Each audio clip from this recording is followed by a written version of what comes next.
Сәлем, Құралай, бұл мен ғой Мұқан. Сәлем, Мұқан. Мен сені Көктөбеге қыдыртайын деп едім. Келе аласың ба? Жарайды, жақсы. Онда мен сені Жеті өзен фонтанының жанында күтемін. Жарайды, келістік, қас келем.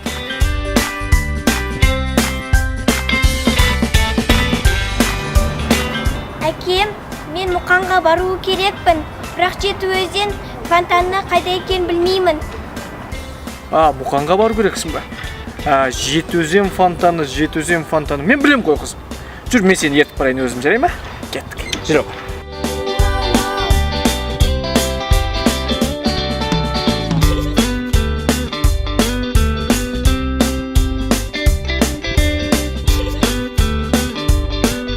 Міне қызым, Жеті өзен фонтаны мынау. Ал Мұқан Төлебаев мінекей.